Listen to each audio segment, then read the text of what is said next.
The movie opens up in a church, where a young girl named Sarah and her family hear a pastor saying, "God can even move mountains if the faith is strong." In the next scene, Sarah goes to watch her brother Danny's football match with her parents. Danny's girlfriend Cindy also joins them. Although Danny's playing well, the opposing team's player dives inside the penalty box and earns Danny a yellow card.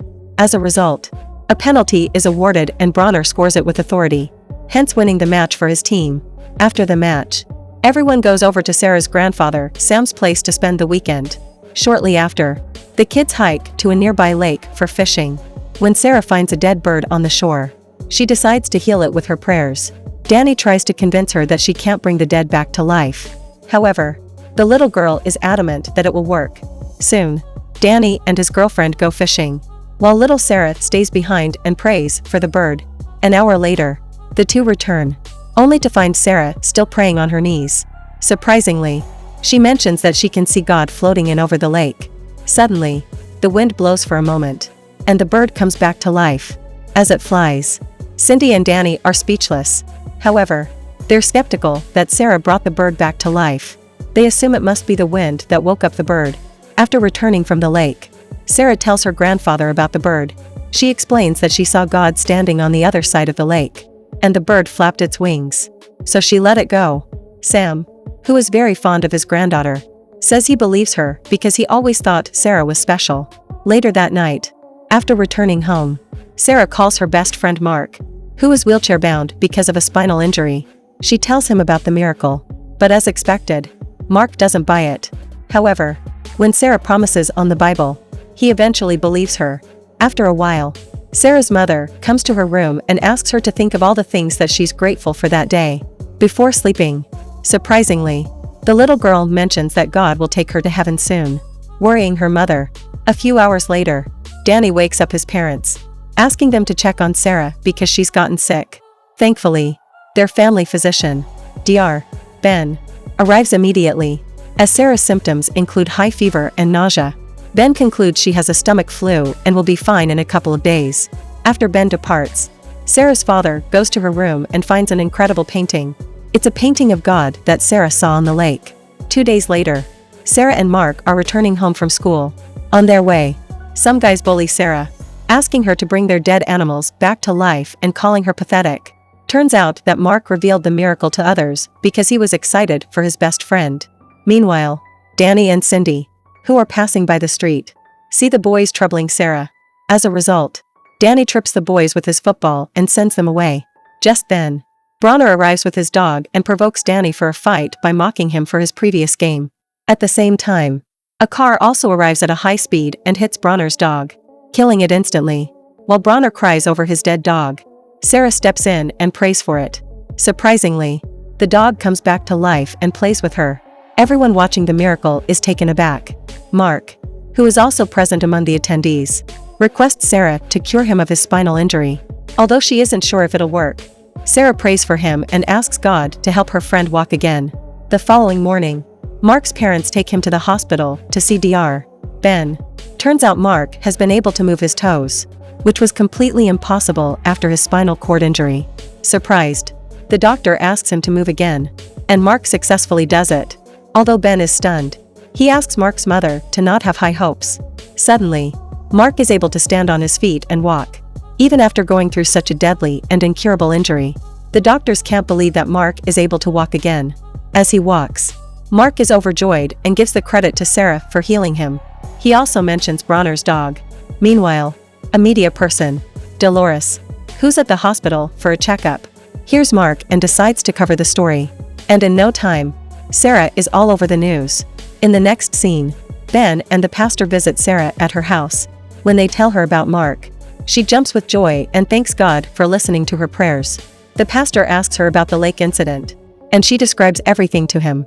However, Ben isn't convinced and asks Sarah's parents to bring her to the hospital for some examinations. On the other hand, the pastor believes there has to be something special with the girl, as the doctors have no logical explanation for Mark's recovery. Also, he knows that Sarah would never outright lie. Afterwards, Sarah's father goes to her room to find her drawing a girl riding on a horse. When asked, she says the girl came to her dreams and thinks she wants to be friends with her. Turns out the girl is a cancer patient named Teresa, who is very fond of horses. She's scared of dying because her cancer is getting worse. Therefore, Teresa's mother, who has learned about Sarah from the news, wants to take her daughter to her to be healed. The following day, many parents arrive with their diseased and disabled children outside Sarah's house to be cured. When Sarah's parents decide to send those people away, a kind Sarah asks them what they would do if she was sick and there was a possibility to help her with such miracles. Her parents fear because if she goes out and heals all those people, she will never get a chance to be a little girl anymore, because more people will come over and it will never stop. However, Sarah doesn't listen and goes outside. She notices Teresa and immediately remembers her from her dreams. Then she walks to her and holds her hand before praying. As soon as she completes her prayers, Teresa starts feeling better as if she's been cured. Eventually, Sarah heals a blind girl, a crippled boy, and every other person waiting there to be cured. However, as she's about to get inside the house, she collapses of exhaustion. Wasting no time, her parents take her to Ben's clinic, where he runs some blood tests and schedules her for an MRI. Sarah's mother tells Ben that after she prayed for Mark, she couldn't get out of bed all day. And now, after healing so many people at once, she got exhausted and collapsed. She can't believe how such miracles are possible. Just then, Ben and Sarah's parents are interrupted when a staff summons them outside, where the media people have surrounded the hospital. Every news channel is broadcasting Sarah and calling her a miracle worker. In order to avoid the media, Ben asks Sarah's parents to stay at Sam's house for a couple of days after her MRI. Thus, they sneak her out from the back door and take Sarah to her grandfather's house. At Sam's place, Sarah's mother reveals everything that happened earlier. She's still stunned after she saw Sarah miraculously curing the people.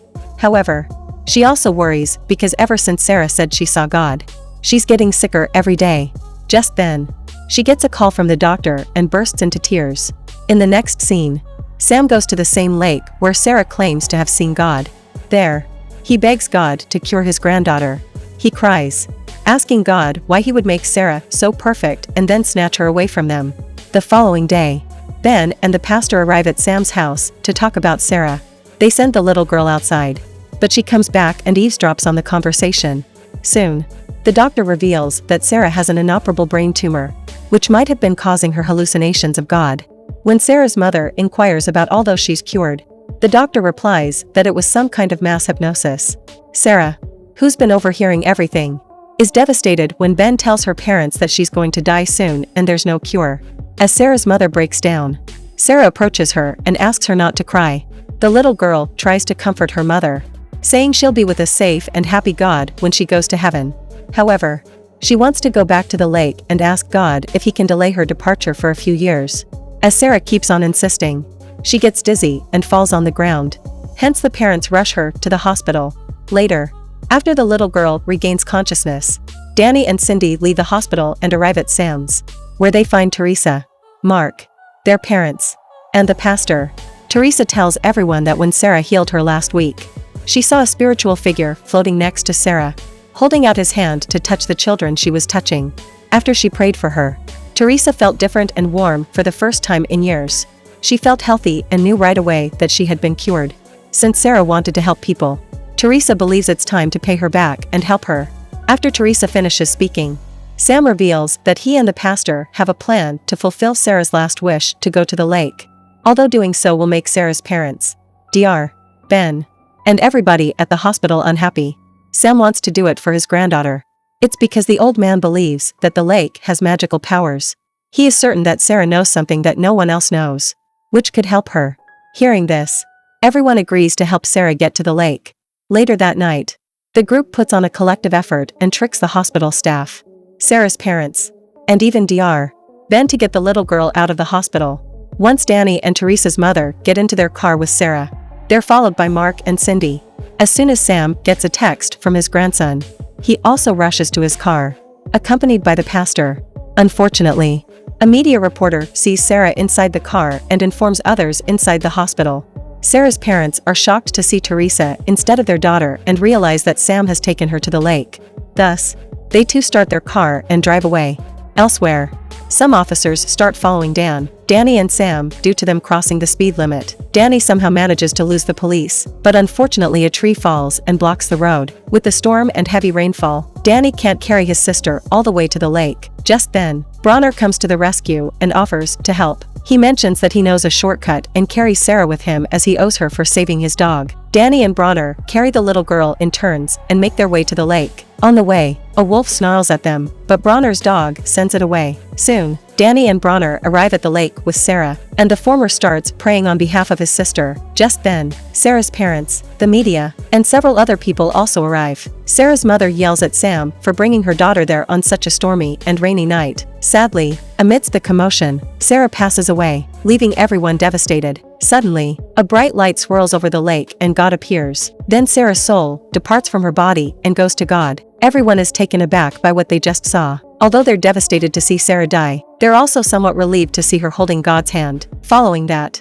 they take Sarah's body home and lay her down in the bed. Danny finds Sarah's drawing where she's holding God's hand and shows it to everyone. They realize that the little girl knew God was coming for her. Shortly after, Danny finds another drawing in which Sarah is coming back from heaven. Seeing this, everyone becomes hopeful, and Danny starts praying with all his heart. His prayers are eventually answered as Sarah gasps and suddenly comes back to life. She explains that she told God she wasn't ready to be in heaven yet, so he sent her back to take care of her family. Dr. Ben, who witnessed everything unfold right in front of his eyes, finally starts believing in God's miracles. Afterwards, Sarah goes outside and surprises the people who are lighting candles after her death. Considering her as God's child, everyone kneels down. However, Sarah asks them to get up. She mentions that all must have faith in God and pray to him so that he'll help them. Not only that, she asks everyone to love their children and families, try to help one another, and spread love. God will definitely help them because he loves everyone. The movie ends as the whole town visits the church and listens to the pastor with complete faith in God.